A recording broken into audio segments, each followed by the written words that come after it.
Hello and welcome, my friends. Dr. Sayed Kazmi here once again, and I'm going to briefly discuss the topic of cardiomyopathy in the neonate, and I will discuss it in question answer form. So you might be asked these questions on your rounds, so you should know the answers to these things.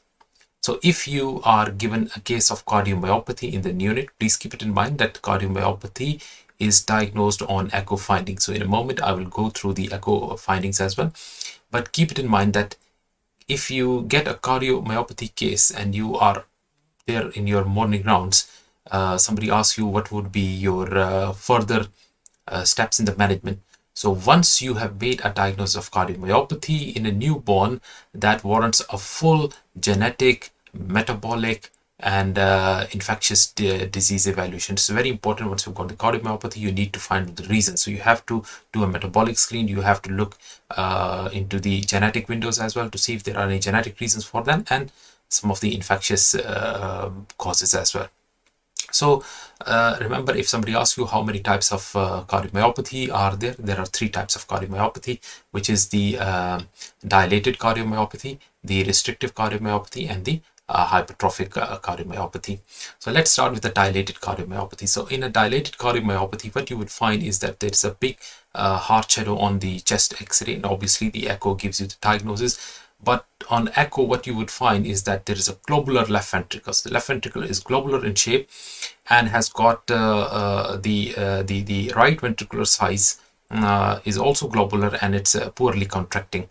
Or sometimes the contraction of the ventricles might be normal, or it might be depressed on one side or the other one.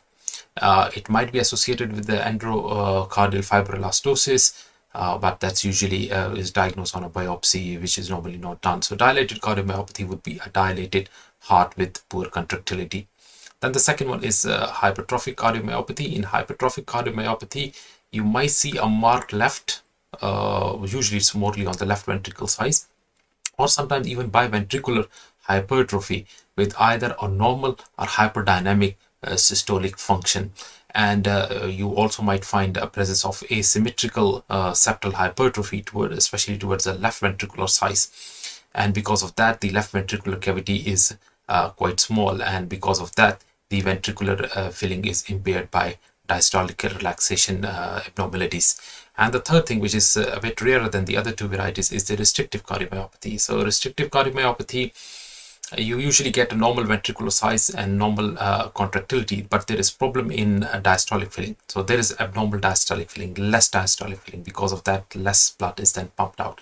So there is marked decreased ventricular compliance because of the restriction in the relaxation phase of the contractility of the cardiac muscle fiber. So these are the three types: dilated, hypertrophic, and restrictive cardiomyopathy. So just keep this in mind. You might also be asked that if a neonate presents with cardiomyopathy and he has got on ECG, he's got a short PR interval and huge QRX complexes, so which metabolic disease is associated with that? Please keep it in mind. The answer is Pompeos disease. Pompeos disease is a glycogen storage disease type 2 caused by acid maltase deficiency. So always remember short PR interval in the cardiomyopathy. The metabolic disease which is associated is Pompeos disease. So Pompeos means pump, and pump is the heart. So this way you should be able to remember it easily. Then you might also be asked that if neonate has got cardiomyopathy, what are the common symptoms associated with that? The symptoms are usually non-specific. So you will get feeding intolerance. The baby is not able to feed completely, because feeding is just like an exercise, so they get out of breath. There might be tachypnea, increased respiratory rate, and the lungs fields are clear. You won't feel any wheeze or craps in the lungs, but the respiratory rate is high. There might be tachycardia, increased heart rate above the normal for that age. There might be arrhythmias where the child gets off and off, like increased heart rate, supraventricular runs. Sometimes it might even lead to sudden cardiac death, and the diagnosis on post-mortem. Similarly, another question in the morning rounds that can be asked is which common syndrome is associated with hypertrophic cardiomyopathy. So if hypertrophic cardiomyopathy has got short PR interval, the metabolic disease associated, as I told you, is Pompeos disease. But for the same hypertrophic cardiomyopathy, the genetic disease which might be or the syndrome which might be responsible for that, if you are asked about a syndromic picture, a syndrome which is responsible for hypertrophy, that is Noonan syndrome. And Noonan syndrome is, remember, it's a counterpart of the Turner syndrome.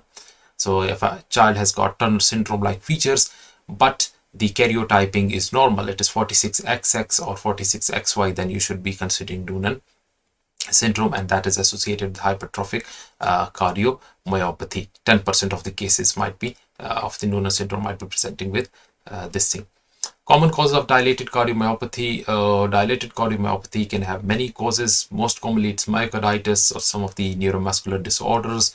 And again, the reason might be familial. It could be autosomal dominant or recessive, even X-linked.